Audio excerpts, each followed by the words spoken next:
All right, so welcome back to accounting. Now, the last two chapters that we looked at, right? We looked at what accounting is, how do we understand accounting terminology, right? The way that we use debits and credits. And then we were able to apply that by understanding how to journalize.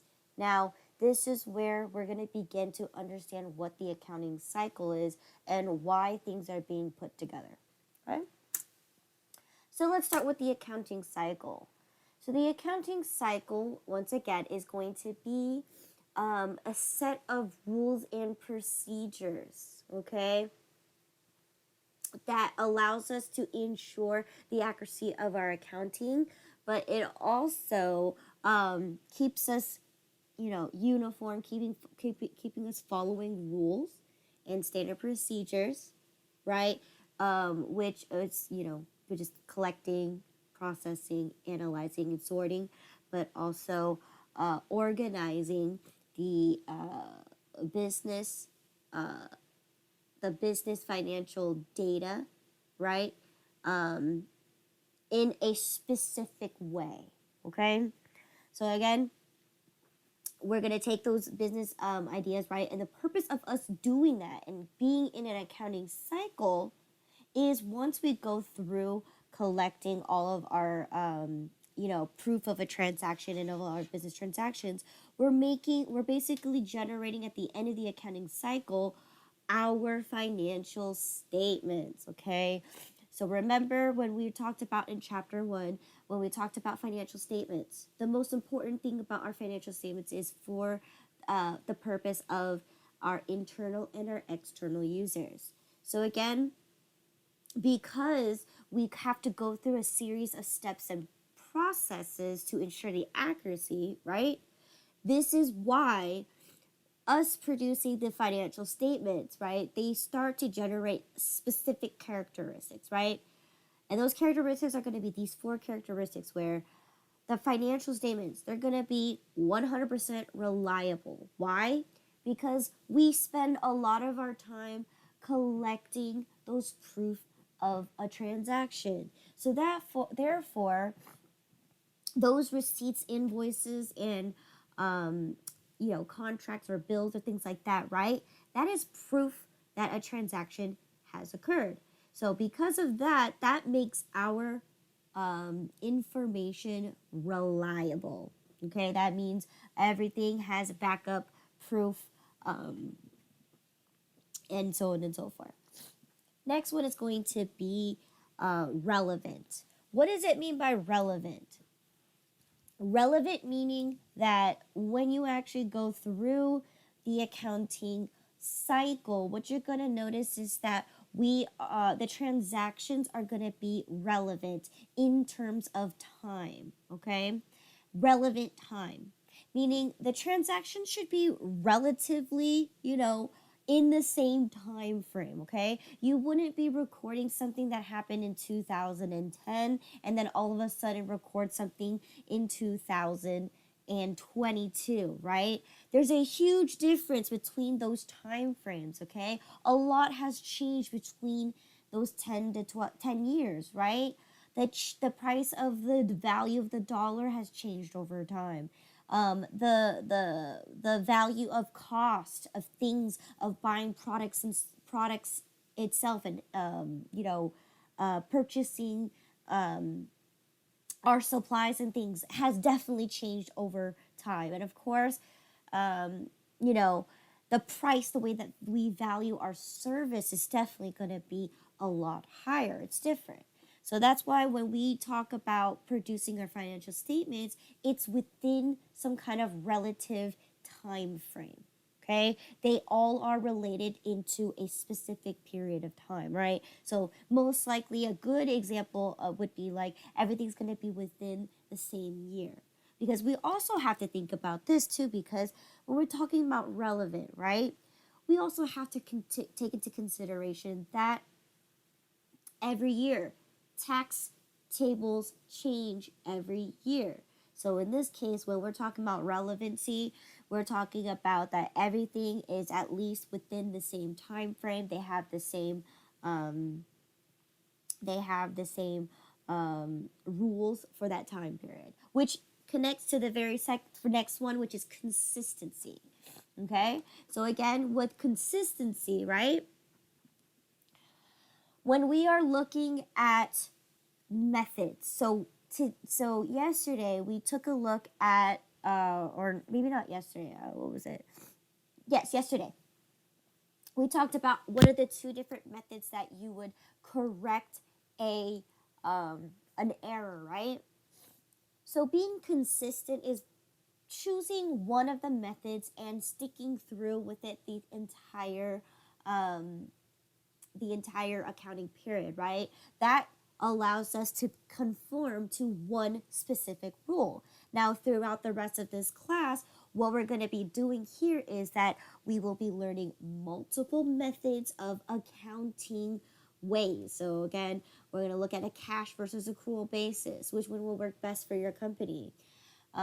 Second thing is when we dive into the inventory, right? There's two tracking methods that you could choose from, periodic and perpetual. And from there, there's costing methods that you have to choose from, right? Whether it's FIFO, LIFO, or weighted average. So from there, each and every single concept that I teach you in this class, there are multiple ways to be able to do one type of transaction.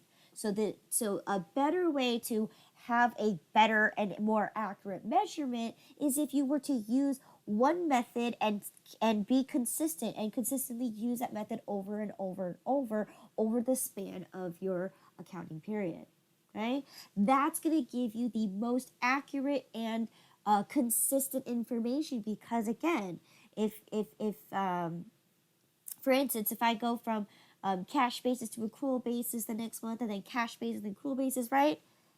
When we talk about what those bases mean, you're going to have different numbers for every single scenario, which is same thing with accrual, but or if you choose one of those methods, yes, you're going to get different numbers. But at the end of the day, what I meant is like the changes between those two methods.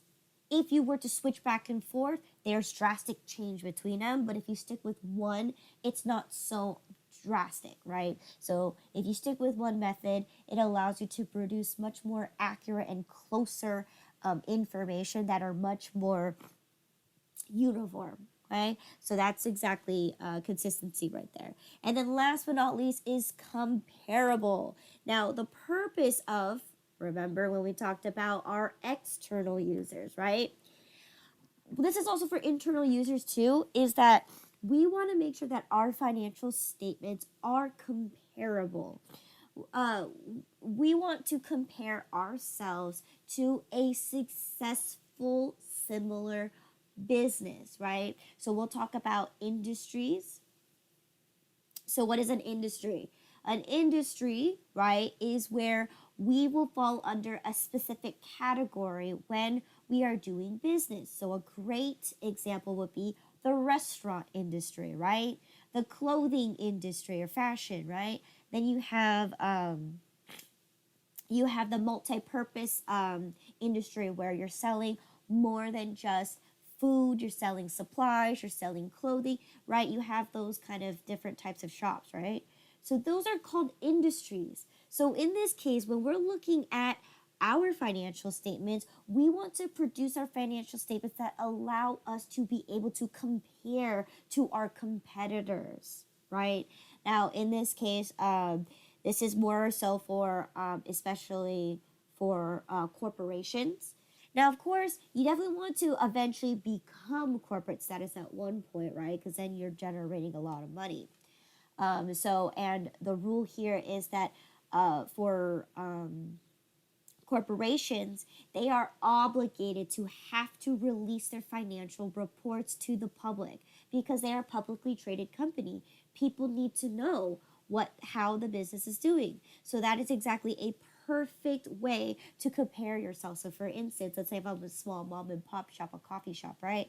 I could compare my financial statements to Starbucks, who's a corporation, right? So again, the great thing about being comparable is that you're able to make executive decisions to see, well, what makes Starbucks operate and work better? Is it their coffee? Is it their product? Is it their marketing? Is it their people, right? Is it their employees? So that's where you can use that for internal, but for external users, right? Making yourself be compared to other people, right? The other your competitors, the investors can choose between your competitors, and if you guys produce very similar outcomes, then you are definitely going to be a chosen person, or they're comparing your books to someone else's books, and if you're doing significantly better, they'll probably most likely want to invest in your company. So those are the important characteristics of financial statements, okay? So that is exactly when we do the accounting cycle. At the end of the day, the goal is to create these financial statements for the sole purpose of your internal and external users. All right, so let's go ahead and talk about the steps to the accounting cycle. So again, when we talk about steps to the accounting cycle, it is steps 1 through 10. Now, because cycle, meaning it's a full circle, it's very important that you know that these steps must go in this exact particular order, right? You can't complete one step without doing the first step. Okay, so in this case, for the exam, I am not going to test you on the order of the accounting cycle, but I do need you to recognize what those 10 steps are, okay? Because it's important, because this is ultimately your goal for the rest of this class, okay? So for the first 10 weeks, I'm going to show you the first 3 steps, okay? And then when we dive into our fictitious business for the last 5 weeks, I'm going to show you to complete the rest of the accounting cycle by doing all the steps from step 1 all the way to 10. So that is the purpose and goal of this entire class. Is we're going to spend 15 weeks to teach you how to complete the entire accounting cycle, okay? But what I'm mentioning to you is the last 7 steps or so. So steps 4 through 10 is going to be done within the last 5 weeks of class, okay? For now, I need to have you guys understand what these transactions are, why do we do it, and be able to just journalize it and tell you the rules on that. And then we'll piece it all together in the last 15 weeks, okay? So again, for the first 10 weeks, we are going to be covering only steps 1 through 3, okay? But let's go over what those 10 accounting steps to the accounting cycle does, okay? So again, it goes in a circle. So that means once you finish this accounting cycle, once you reach there, then you're going to have to repeat the cycle all over again from steps 1 through 10, right? And we'll talk about that when we talk about accounting periods. Okay, so let's go ahead and dive right into the accounting cycle. So step 1, right? So this is also related to the, This is also in regards to the seven steps of transaction analysis. So it's a blend between them, but that's just for the first 2 steps, right? Because the first one you have to do is you have to collect proof that a transaction has occurred, right? That was step 1 for the transaction analysis, right? You need to recognize that a transaction has occurred. Well, how do you acknowledge that? By collecting and verifying your source documents. So again, whether you're collecting a receipt, an invoice, proof that a transaction has happened. Now, in our accounting terminology, right? We understand when a proof that a transaction has occurred when money is being transferred from one account to another, or when you actually see a physical exchange of currency, all right? That is proof that a transaction has occurred. And again, we have proof of that because we have records. Okay, so that's your number 1 step there, is to collect and verify your source documents. So again, once we've done that, then step 2. Step 2 is to analyze. So this is where we have to ask the who, what, where, and why, right? So, so here we're going to analyze our source document. So first things we got to answer, right? First is what happened, right? Who did you go to? In this case, we went to a random company. What happened? Well, in this case, what did we do? We bought some supplies, right? We bought some office supplies. When did it happen? Well, on your receipt should give you the proof of the exact date of the transaction and the exact time, okay? And then again, the how. How did you pay for it? How much was it? Right? So you're going to be analyzing and answering those specific questions. So again, you're going to be using the 7 steps of transaction analysis, right? Because once you acknowledge and analyze it, then next step is to journalize it, which is step 3. So again, you're going to locate the journal that you need to put in, and then you're going to journalize it, okay?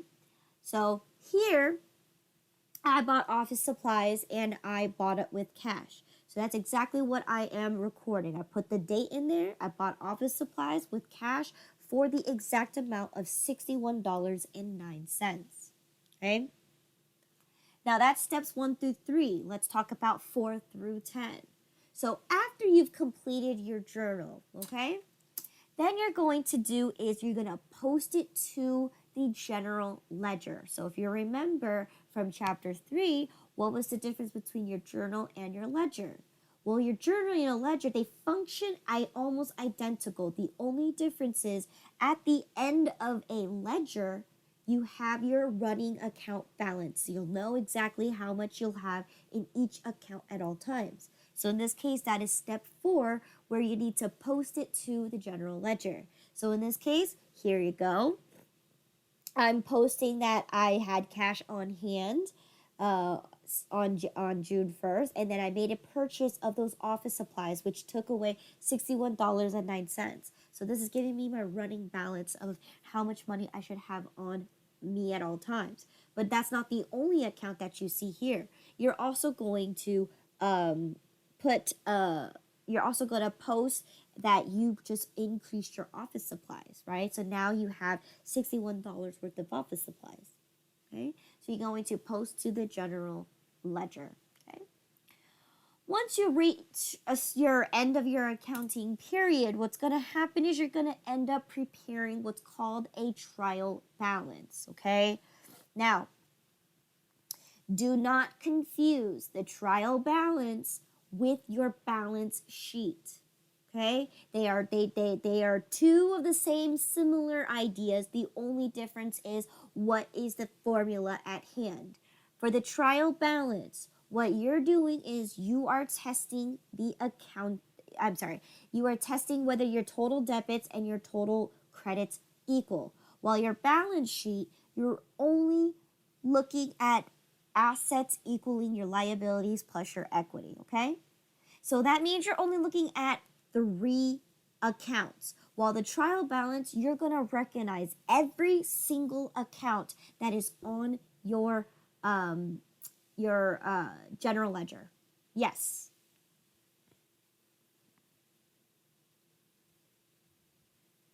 On your general ledger, why are there 2 debit and credit spaces? Okay. Is that something we're going to cover in a minute?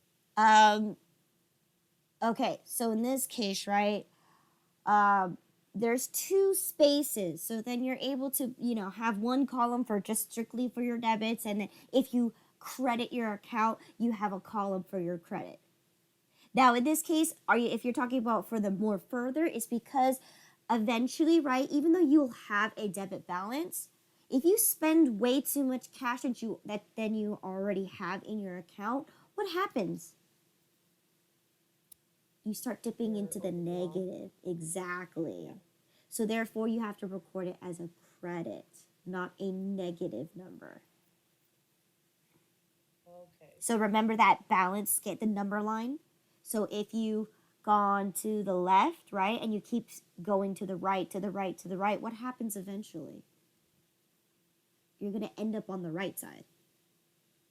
So that's how we have to understand the debit and credit system, is that it's a number line, it's a scale.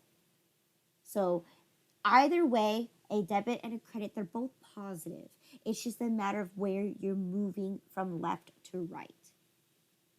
So the first two, you're just recording it, and then the second two is where it's doing the actual math. Correct. Okay. Yeah, so here, like, if I started my cash on hand, right, I had $2,000. So therefore, my balance in my cash account is $2,000 debit because I went left. But because I spent money, that means I had to decrease my cash flow, which caused me to credit my account.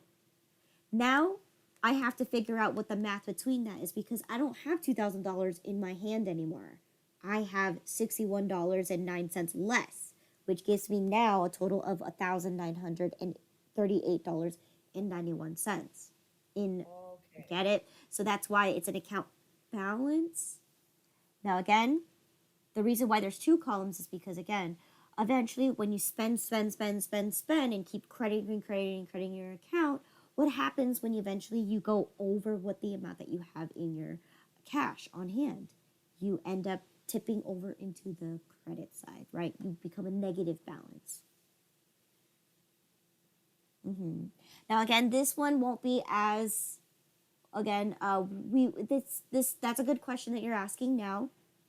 But again, we won't actually really go over this until we reach our fictitious business, right? Where we're understanding how to use the general ledger, right? Right. And so the big difference between the journal and the journal, you're just recording it, but the ledger, you're actually entering it's giving you the actual balance. Correct. Okay. So again, the journal, right? We just said, oh, I spent this, I spent that, I spent this, I spent that. But you're not recording how much money you actually spent in your actual grand total. You're just recording that I bought this, I bought that, I bought this. Your general ledger is going to tell you, well, this is how much money you have left after spending all of that money. Okay.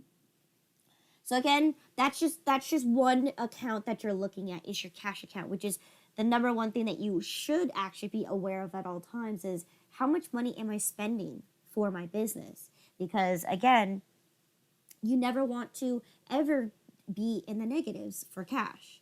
But the other accounts that you do record, right, they also affect your assets, your liabilities, and your equity, right? Because if you're purchasing things like office supplies, which is an asset, right? You're increasing your assets, but at the same time, you're also decreasing it because you spent the money. So you're trading an asset for an asset. But what if you borrowed money? Then you're increasing a liability and you're increasing your cash flow.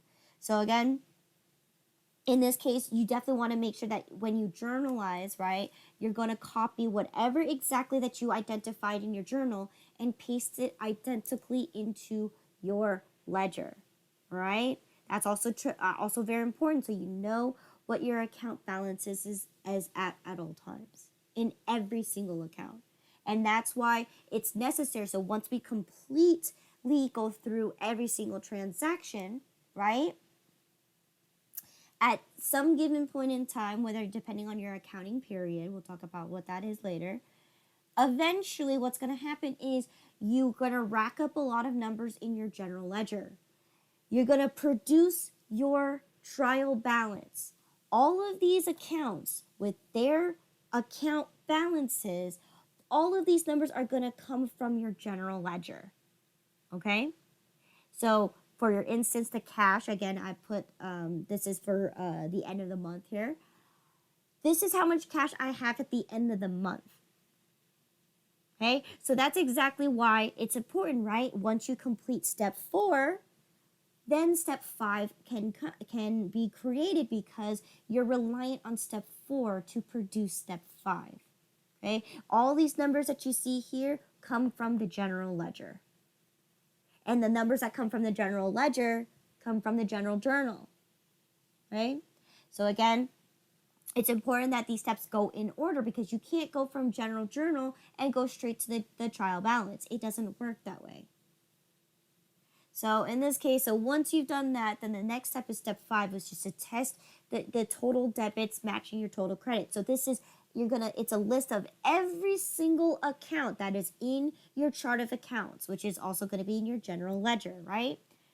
You're going to list them all, and you're going to list their respective account balances, whether they are a debit balance or a credit balance, right? We talked about what debit and credit balances are, right?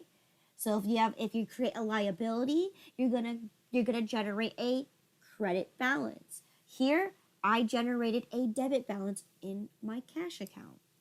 Okay? So that's why then you're gonna list them here, and you're gonna compare the two. Did my total debits equal my total credits? And if they do, at the end of your trial balance do match, then you did your accounting correctly. Okay? So oftentimes when you will get a discrepancy where your debits and credits do not match, this is why we have to test this pretty frequently, because again, when we journalize our transaction, are we journalizing them in the correct account? That's question number 1. Number 2, when we transfer the information from my journal to the ledger, did I skip account? Did I skip an account?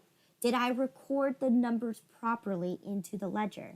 And if I did, then the next step is, did I copy those numbers from my ledger to the trial balance correctly? That's step 3. And if you skipped around, then that's what will cause holes in your debits and credits, right? Your debits and credits don't match at the end of the day. So what you have to do is you got to investigate your accounting. And this is how we test the accuracy of our accounting, is when we properly journalize our transactions. We understand that one rule is we have to match our debits and credits from the very beginning in our journal, right? But the difference is sometimes we make mistakes. When we plug it into the ledger, we might actually accidentally debit an account when it's supposed to be credited. It's a common mistake, right? People do it all the time. So if that were to happen, we would have to go back and catch that mistake. But that also allows us to test to make sure that did we properly put our debits in the correct spots versus putting all the credits in the correct spots. And that's what we're testing here, is we're testing to see if the total debits equaling the total credits is true. And we're testing every single account. So all your assets, all your liabilities, all your equity accounts, all your income and your expenses. And the difference between that and your balance sheet is you're only testing those three things, the main three, your permanent accounts, and you're testing the accounting equation. So that's the difference between trial balance and balance sheet. They serve two different purposes. Okay? But they're very similar in nature because they end up making a list of every single account anyway.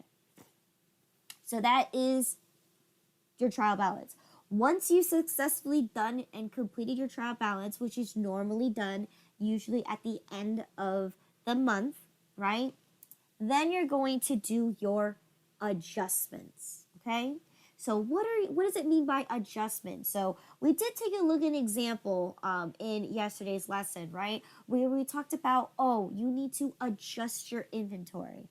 Okay, so in this case, when we dive into the next chapter, which is going to be periodic inventory, that's going to be one of those adjustments that you have to do at the end of the accounting period. Okay, it doesn't necessarily have to be the month, right? We'll talk about what accounting periods can be in a few moments here, but it's an adjustment that you have to do.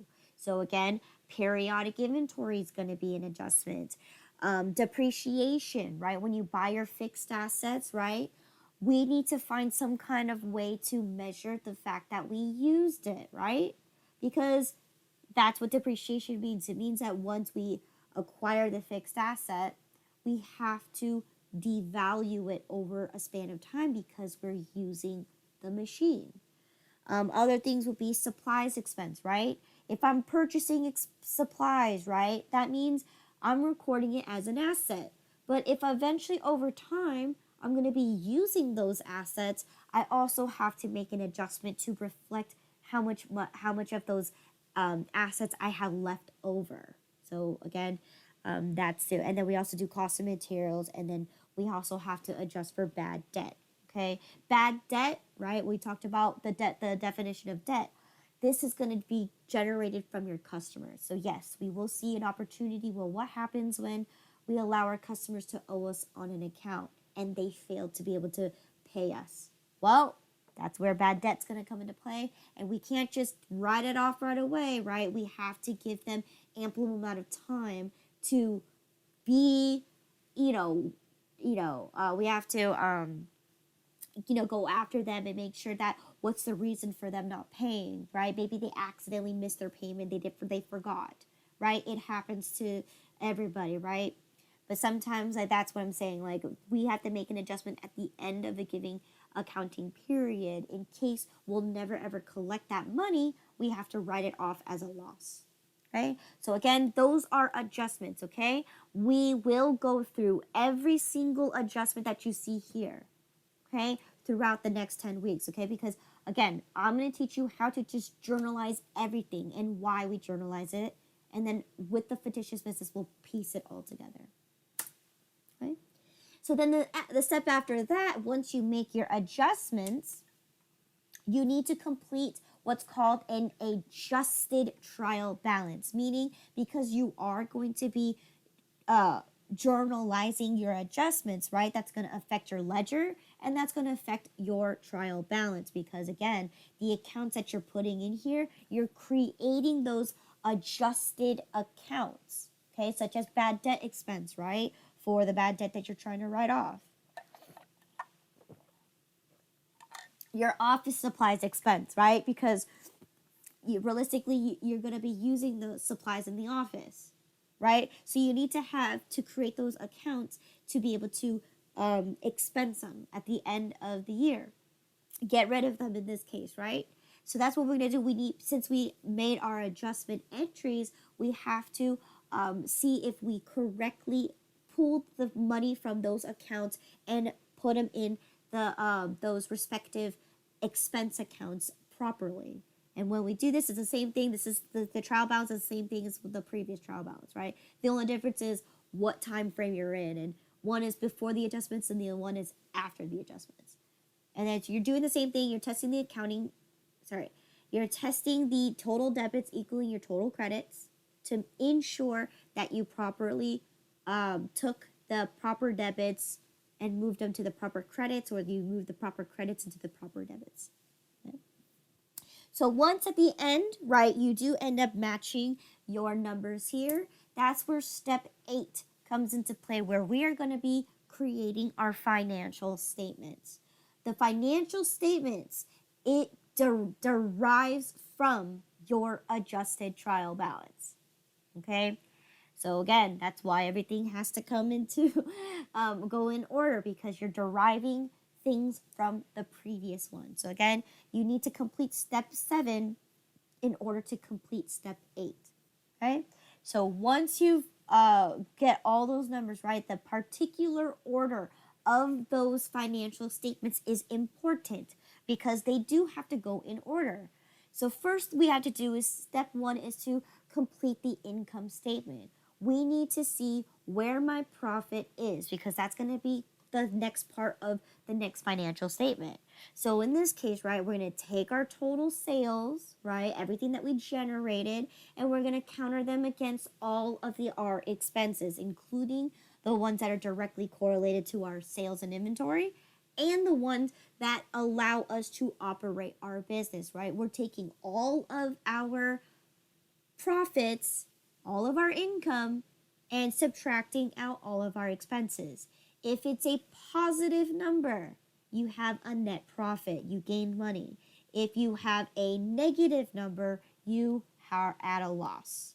So again, once you've completed that, now the executive decision is, are you going to either 1, reinvest it back into your company, or are you going to take that profit as part of are you going to pocket that profit? Is the owner going to take that money from the company? Now, again, rule of thumb is if you are a small mom and pop shop or some kind of small business that's starting up right away, you're better off putting the money back into the company because, again, that way you could use your equity to build your brand, okay? So upgrade some stuff, upgrade your menu, et cetera, et cetera. Upgrade some more equipment, get some more employees, better your company. That's what the purpose of reinvesting your money into the company is for. So in this case, if you choose to do so, that will affect your equity, right? Because we talked about what equity entails. If you have a profit, you're going to increase your equity because you're reinvesting it back into your company. So that's the first thing you need to do when we do the statement of owner's equity. That's the second financial statement we're going to be looking at. So if you choose to reinvest into your company, you're going to be adding that profit back into your equity. Okay, and if you chose to take money away from the company, so again, when owners can withdraw money at any given time because the money's theirs, okay, that will decrease your equity. So in this case, we didn't take any money out. So there you go. All we did was we took our profit and we put it into my equity, right? And then we'll determine from there, right? Since we we began our equity with $2,000, right? We put cash into our company from the very beginning, right? We got $2,000. That means my company's worth $2,000. So because I am going to be putting in my profit of that $309.17 at the end of the month, in this case, right? June 30th. Now my equity is now increased by $2,300, but now it's $2,309.17 because I'm reinvesting the profits back into the company. Okay, so I'm increasing the value of my company. Okay, once you've done the statement of owner's equity, then the next statement is to complete your balance sheet. Now, because the balance sheet is to test the accounting equation, we're going to be testing all of our assets and comparing it to our liabilities and equity. Well, guess where our equity came from? Our equity came from the previous worksheet because we just solved for what equity was in the statement of owner's equity. So that number is given because we already solved for it in the previous financial statement. So what we're actually doing here is we're comparing our assets and we're comparing our liabilities because equity was already given to us. So once we do that, you're testing the accounting equation. So does your total assets equal your total liabilities plus your equity? And in this case, if that statement holds true, then that means, again, another check mark that we are in balance, right? So once we complete that, right, then we complete the last financial statement, which is the statement of cash flows, right, which we've already mentioned before. It's a combination between the income statement and the balance sheet. So again, you need to complete those statements first in order to complete the statement of cash flows, all right? And this tests to see how much money that we actually collected, like physical cash, and how much money we actually spent, okay?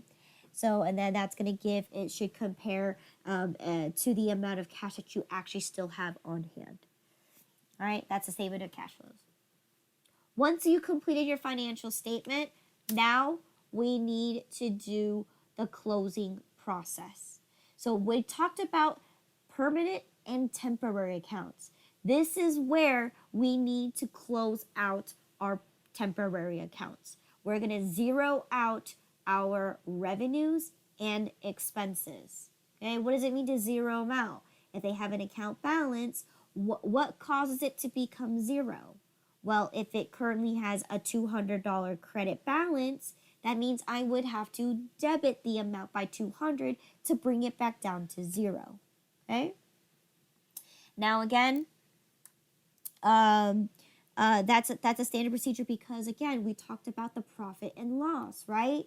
It's a perfect way to measure profitability because one, you aren't able to predict how many sales you can have within a specific time period, right? Because you're constantly going through new customers, you're constantly going to have your returning customers, and you're also going to constantly have your customers that no longer want to have any business with you anymore. So that's the process. That's the process of opening up a business. Is if you're selling a product, that's the occurrence that you will have. You will have a bunch of customers that will buy products and services from you, and you cannot predict each customer's what they want to buy from you because they might change and order something else from you. Right? So that's a way that we could predict our income. Is that every time it's a perfect way of measuring our income because every single given time period, you won't be able to know how much sales you'll have at the end of that specific time frame.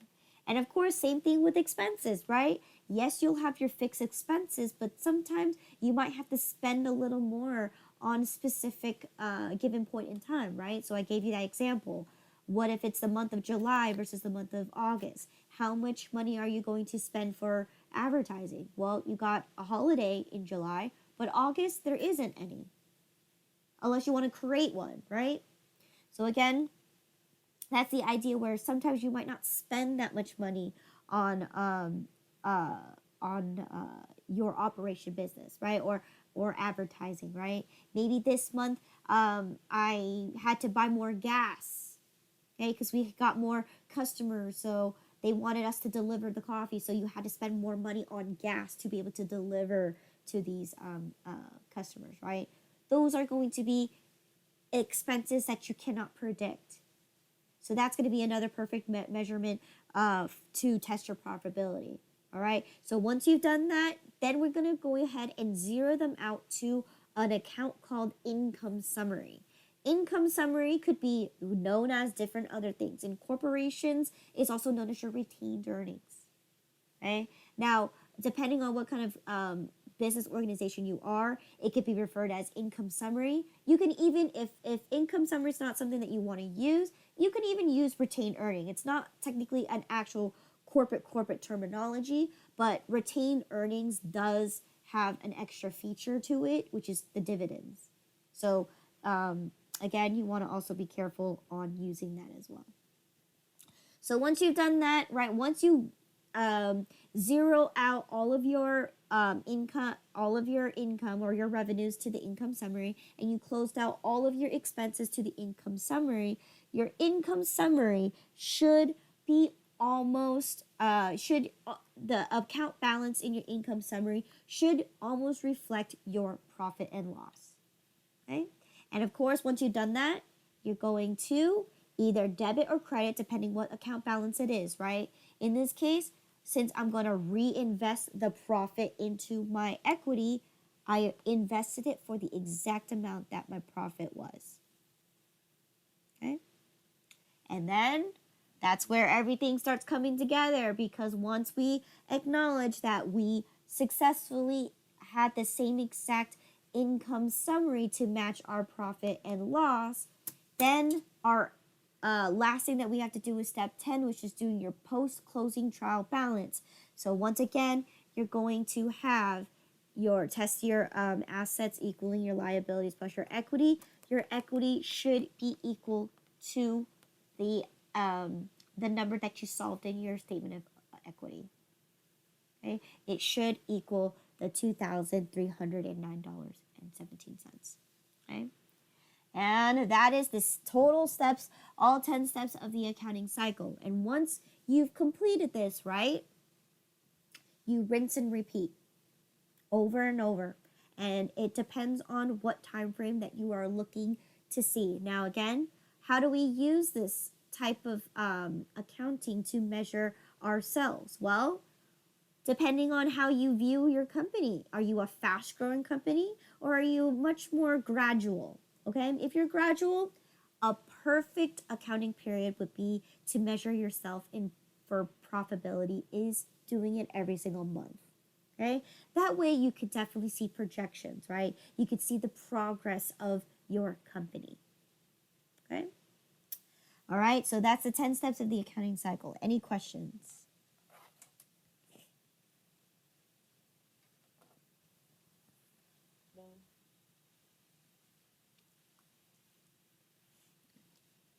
Not at this time. Okay, so again, we won't see steps 4 through 10 until we reach the last couple weeks of class. Okay, because we have to go through the business, the fictitious business. So that's going to allow us to practice collecting our sources, documents, analyzing and journalizing them, and practice the general ledger. So again, we won't actually be diving into the rest of this until we're completely done with our project and we do our last final steps. Okay. So once we've done that, now let's talk about the accounting period. So this is where the accounting period is when you are going to be scheduling to complete the accounting cycle. So again, so all those 10 steps, right? It's a lot of steps. Now think about it, okay? What would benefit you to split your accounting period, right? Do you want to see where your projections are on a daily, on the weekly basis? Now, common one is, again, monthly basis because, it's a lot of transactions if you think about it. On a monthly basis, right, that's a perfect measurement to see where you are in your company.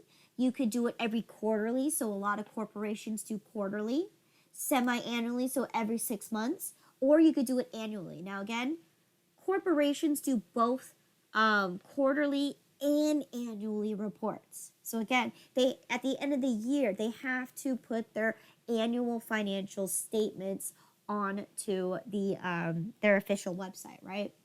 Now, you can also do that too. If you're a slow-growing company, you can also produce your financial statements at the end of the year, okay?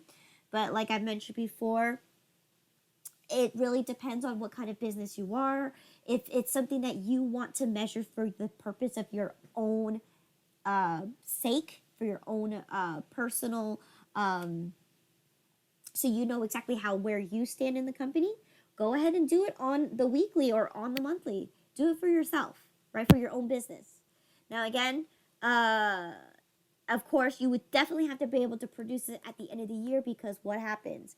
You also need to file your taxes at the end of the year. So at the end of the day, your accounting period has to be within 12 months. Okay? Has to be within 1 year time frame. So you can't go beyond that. Okay? So you have to measure within 12 months. So that's the maximum you can do, but the minimum you can do is every day. Right? Now, again, when we talk about splitting our accounting period, you can choose either or, okay? You can choose a calendar year or a fiscal year, okay? Now, calendar year is pretty straightforward. If you want your accounting period to measure between January 1st all the way to December 31st, boom.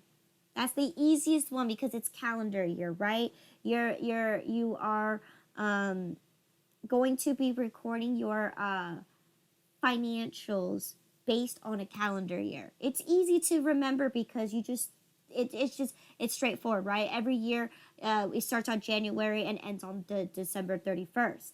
Now, the reason why we have these calendar years versus fiscal years is the sole purpose to file for taxes. So is it better for your company to do a calendar year versus a fiscal year? Well, what is a fiscal year? Fiscal year is any 12 consecutive months, starting on the first of the first month and ends on the last day of the 12th month. So again, a great example is going to be any kind of government agencies, okay? Notice that their fiscal year begins July 1st and ends June 30th of the following year. That is their appropriate fiscal year. Now, why? Why would a company choose to use that a fiscal year over a calendar year to file for taxes? Well, it makes sense because, again, for a calendar year, I'll give you an example. Calendar year. let's say we're a bathing suit swim company, right? Your sales are going to be way more in the spring and the summer, right? Because a lot of people buy swimsuits, right? They want to go to the pool, they want to go to the lake, right? And in this case, maybe you'll have occasional some winter swimmers, right? Maybe they'll buy some stuff from you during the winter. But in this case, right, what we're looking at that is that you're going to be more busier during the summer and less busier during the winter. And if you're less busier during the winter, it's much more easier for you to spend the time to file and prepare for your taxes. Okay? Whereas an example for a fiscal year, so again, we talk about the government, right? What happens during November, December, and January? Well, depending on the year that we are in, there's going to be a new election, right? Depending on who it is. If it's the governor, the state governor, or if it's the actual president of the United States, that happens between November, December, and January, right? So that means the government is really, really busy. What else happens? That's where everybody is also looking into changing the tax tables. They do it every November, have it approved in December, and have it effective in January. So in this case, right, the federal government is really, really, really busy during the month of November, December, and January. But they're less busy during the summer because, again, they're trying to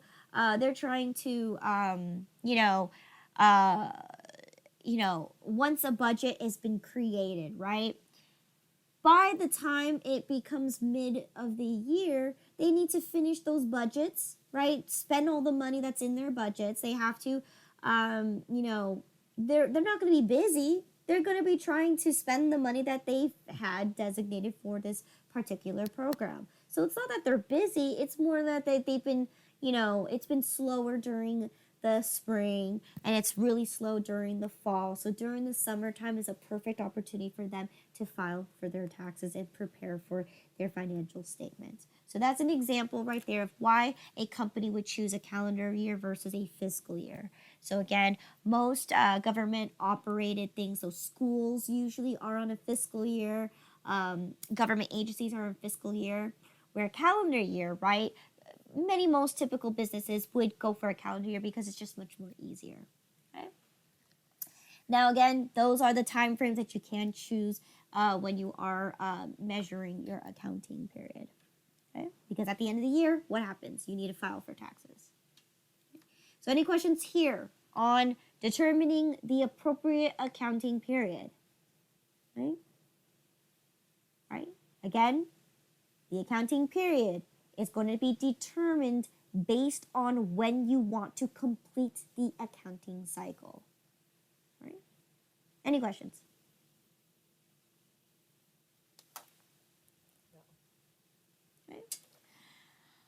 Okay, so now let's go ahead and talk about the generally accepted accounting principles.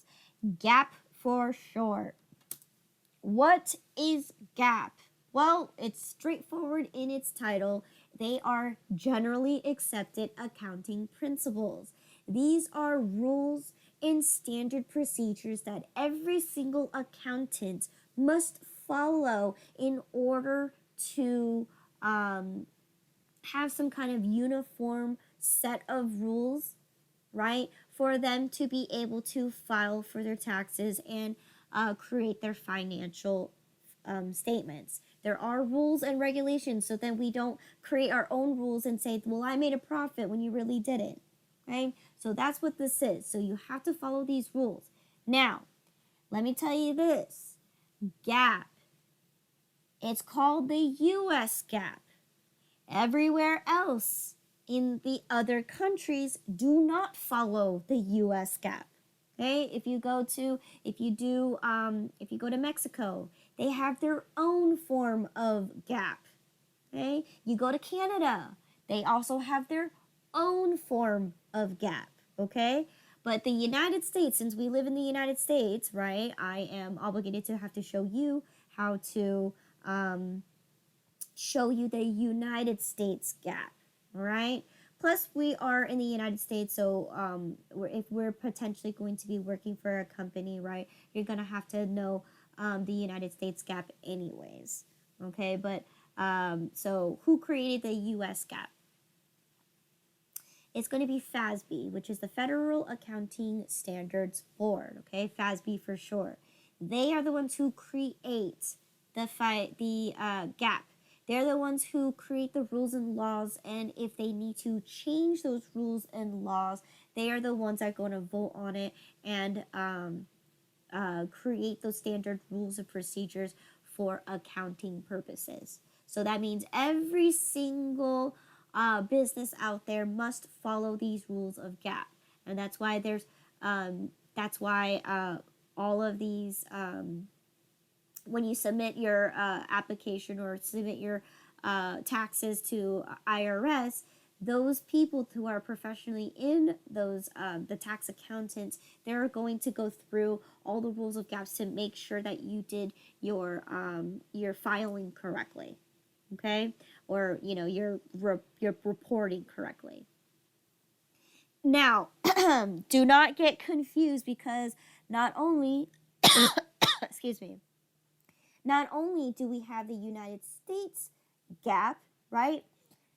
We also have a very, very similar one called the IFRS, which is the International Financial Reporting Standards, okay? Now, what is that? Well, it is for other countries such as Europe and a few countries in Eastern Asia. They follow their own type of rules that are very, very similar to the United States GAAP. However, again, we have to talk about foreign currency, but also some of the rules are slightly different in their reporting standards.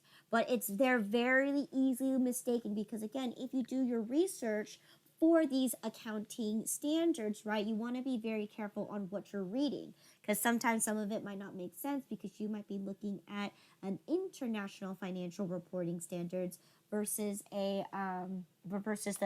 generally accepted accounting principles. So you definitely want to be careful with that, because they both are English speaking, right?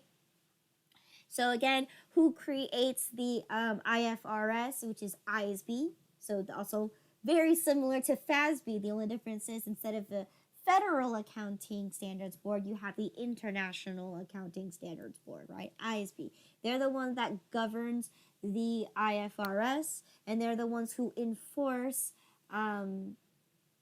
European businesses, as well as a few countries in Asia, to conform to the IFRS. Okay, so make sure you guys do know that, in case you do your research, that yes, there are different accounting principles and reporting standards that do exist, right? Now, I mentioned Canada and Mexico. They have their own form of generally accepted accounting principles, right? Very similar, but again, just making sure that you are aware that, in case you are doing your research or doing it for yourself, right, make sure you understand there is a huge difference between the different countries that we are operating in. So make sure that you are looking at the correct one. All right, but that is just some fun facts there, because again, that is exactly why we have international accounting, right? One of the areas, because we need someone who can specialize in those international the international financial reporting standards, right? We need someone to know the ins and outs of those reporting standards in order to for them to file their reporting standards based on the country that you're doing business in. Okay, so yes, that's another fun fact there. So let's go ahead and talk about those generally accepted accounting principles. Okay, first one we have here is they're going to be sectioned off into areas, okay? So the first area we're going to take a look at is going to be your assumptions. There are a total of 4 assumptions under GAAP. Okay, the first assumption is going to be business or economic entity. Okay, so what does that even mean? Business or economic entity basically tells you that first rule before even starting a business is you need to define, okay, a line between your personal and your business.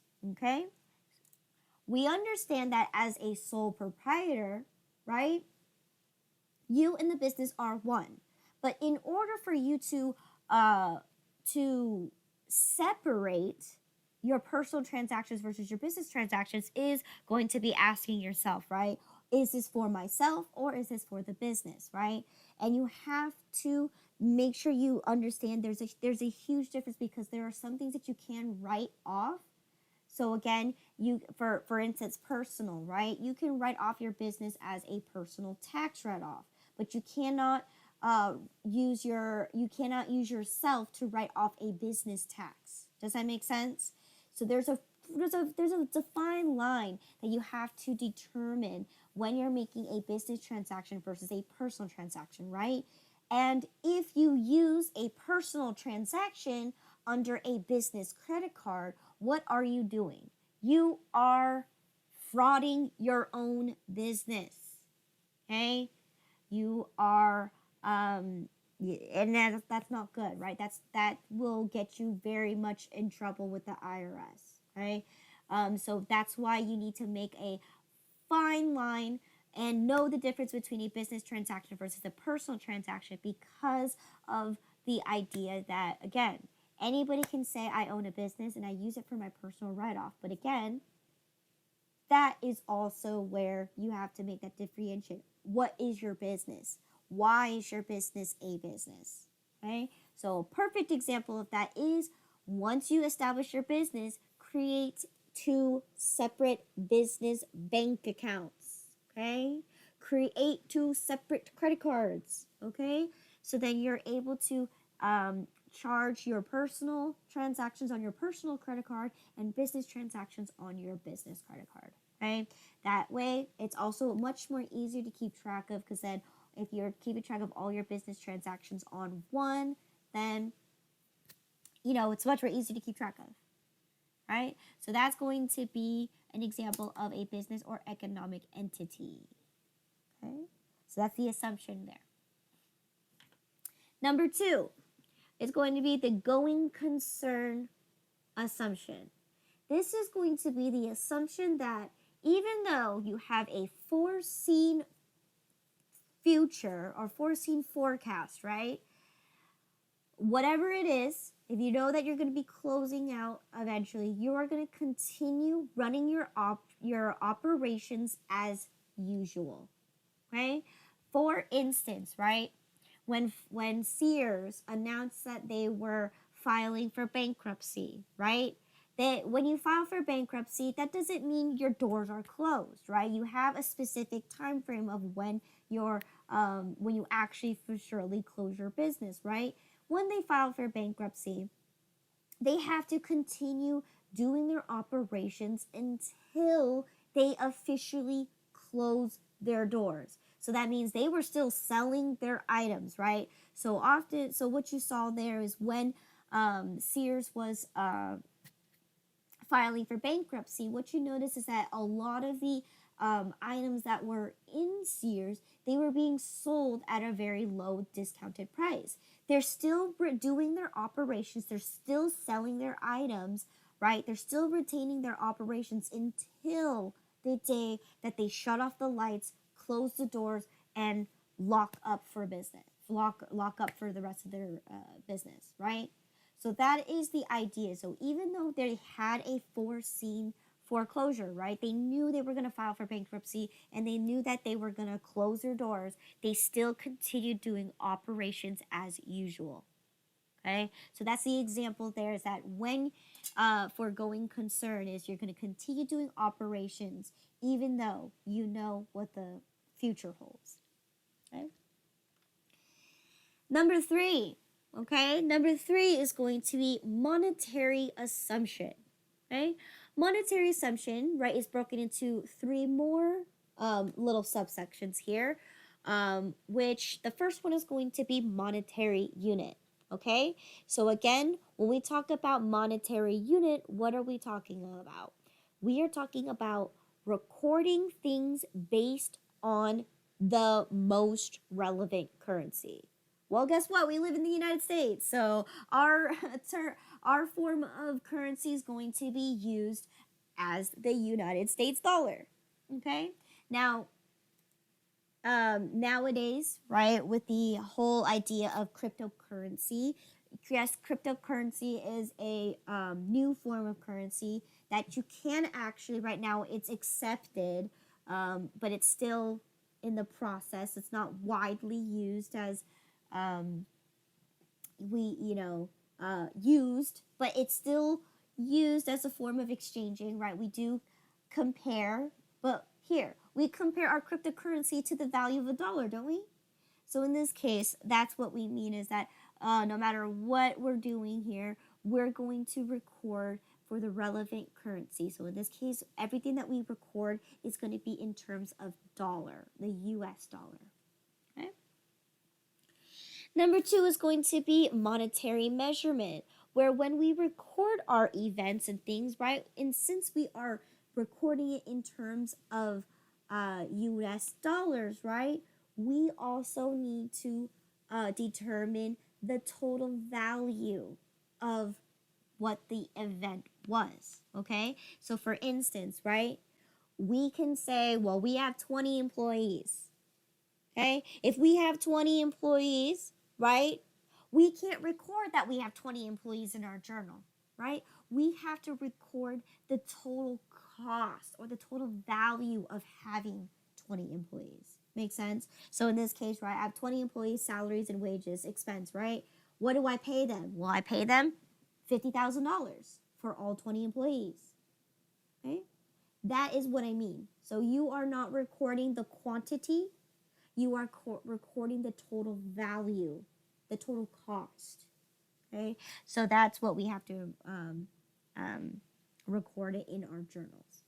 Okay, and then of course, lastly, part 3 here is going to be stable currency. So again, the U.S. dollar, right, is going to be our unit of currency that is stable and doesn't take in effect over time. Now, again, so for this instance, right, when we think about our U.S. dollar, right, even though it does go through inflation, it does, for any reason, the value of the dollar does change over time. When we record our dollar, we don't actually take into consideration of what that dollar is valued at, right? We just think that $1 is still $1, right? And that is true. If you really think about it, back then, 20 years ago, a dollar today is still a dollar. But we know what it means when we say that the value of the dollar has changed over time, because again, a dollar back then, we were able to buy much more items now. Now today, a dollar cannot really buy us that much anymore, right? So that's how we use valuations in terms of the dollar, the value of the dollar. But at the end of the day, when we talk about business terminology, when we talk about stable currency, a dollar is still a dollar. If I bought something for a dollar, I still use that same dollar today. Okay, so that's the idea here. And what we use that dollar for is to make projections for the future, because we know a dollar today, right, is still going to be a dollar in 10 more years from now. At least the idea of the stable currency, right? At least it's a dollar. It's not like the dollar is going to multiply into a $2 bill. Does that make sense? So that's what we have to understand is we are going to be using the United States dollar because it is right now our form of currency that is currently stable. So again, cryptocurrency, it's still on and off. I believe the gold standard has been taken off too. Right? We don't even value our money based on gold anymore. So That's the idea there, where at least the dollar, right, it still holds its unit. Okay.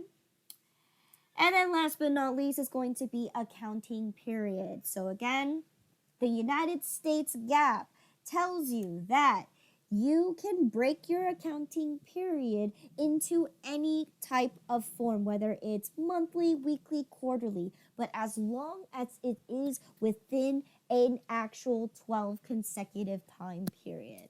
Okay, so again, that means the United States GAAP is allowing you to break your accounting periods into however you'd like to measure, because the purpose of this is to measure your progress, your profitability.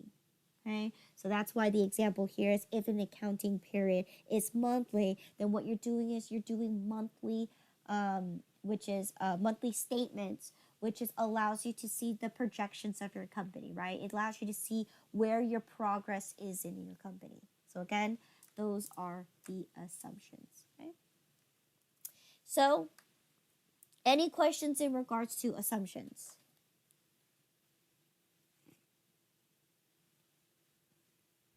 No. Okay.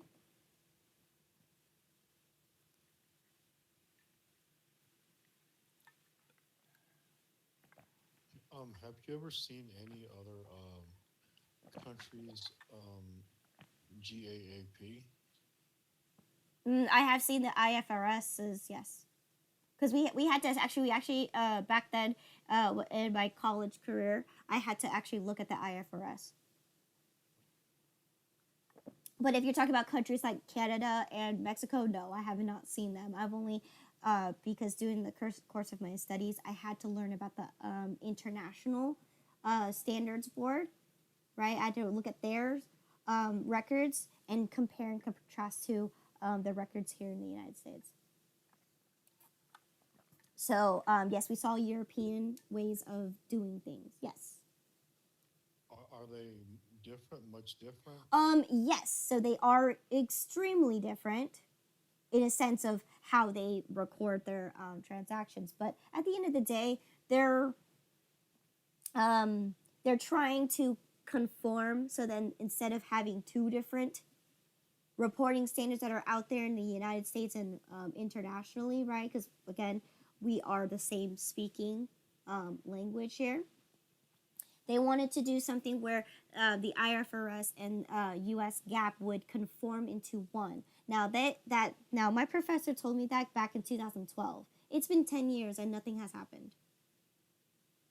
So at the end of the day, um, uh, they're trying to conform, but it's difficult when you have uh, the rules. They're very similar, but the way it's worded or the way that it's performed is what's different. Any other questions? Yes. Did you have any specific or general liking for one or the other? In this case, well, I've only been in the United States, so for me, it's going to be the United States GAAP because I'm so used to it. I've been using it, so in this case, it'd be the United States GAAP. Now, at the end, I don't do international accounting either. But if that's something that you want to be interested in, then I definitely would recommend you to further your education in accounting and get to know the IFRS. Maybe look at their rules and see if you like them better. Cool. Okay. Did you have any other questions in regards to um, the four assumptions?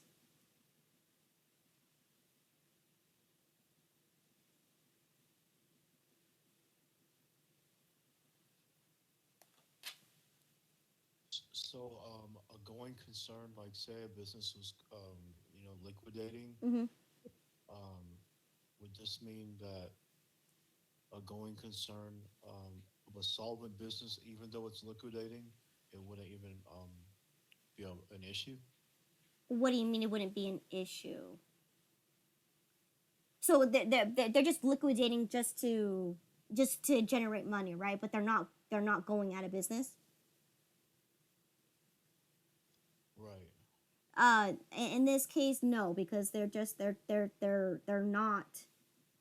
not going out of business. So no, the going concern wouldn't affect that. But in this case, if they're just liquidating just to get more cash flow, I mean, at that point, they're still going to continue their operations. So it has to be like a foreseen event. So, for instance, right, many of our companies, when the pandemic happened, a lot of the businesses were forced to shut down. But all the other businesses, like for instance, Target, Walmart, even though they were suffering impactfully with the pandemic, right? They still were continuing doing operations. So that would be a great example there when if there's a recession going on, right? They're still continuing doing operations even though their financials are being impacted tremendously, right? At that point, I believe, you know, I believe right now there's a shortage in food, right? That is going to be a foreseen event that's impacting, but they're still going to continue to do business as usual until, the event happens where they have to close. So right now, it doesn't have to be a foreclosure, it just has to be a foreseen event to happen that could impact them. So again, most cases, a lot of mom and pop shops, they weren't able to maintain even though they kept their stores open. Once they couldn't make it to the end of that day, end of their day, right? They were forced to close. So they still continued doing their business. They didn't just say, "Oh, pandemic is there. I'm going to close my shop for good." No, they tried to open up their shop, but there was no business. So at that point, they still continued to try to do their business, but unfortunately, those mom and pop shops had to close. Okay. Is that a better example for you? Yeah, perfect. Okay. Any other question?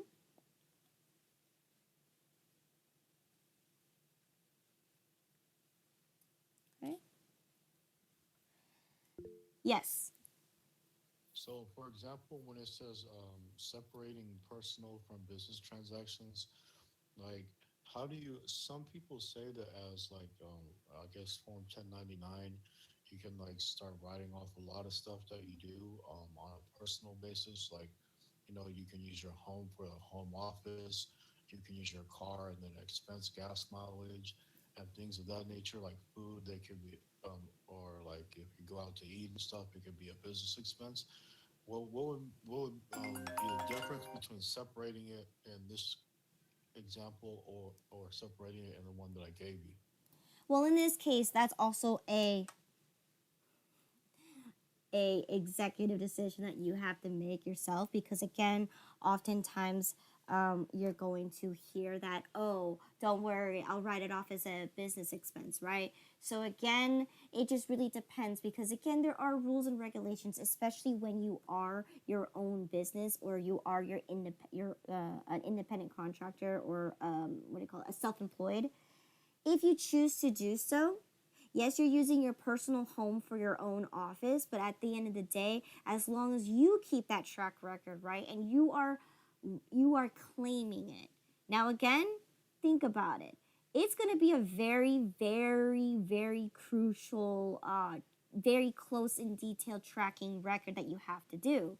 Yes, you can write some personal transactions off as a business transaction. So, example, like you said, I can write that off as a business meal. Well, yes, but um, again, just because you prepared that yourself, you have to also go through your tax accountant. If they say that this is wrong or unethical, they'll come back at you and they'll say, no, you can't do that. So again, there you can do you could say what you want to do, right? But at the end of the day, you have to go through a professional person and see if you're able to take that off or not. So again, oftentimes what a lot of people do is, I know it's some of are intentional, some of them are not, is they purposely use their personal transactions as a business transactions to write off more money off of their taxes and save a lot more money off of their own personal taxes. And again, in the eyes of the government, do you think that every single individual in the United States, we have like 8 billion people, 6 billion people? You think everyone's going to have their own individual company, and the IRS is going to pin down that one individual? So again, it's a decision that's based on ethics. Is it morally correct to do this? Am I going to get caught is the question.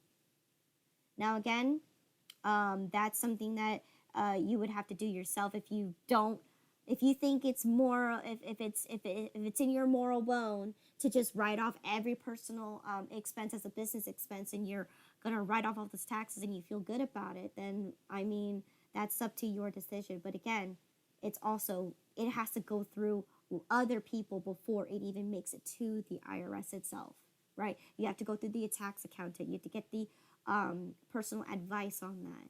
And keeping track of it is even worse, because not only do you have to go back and look at your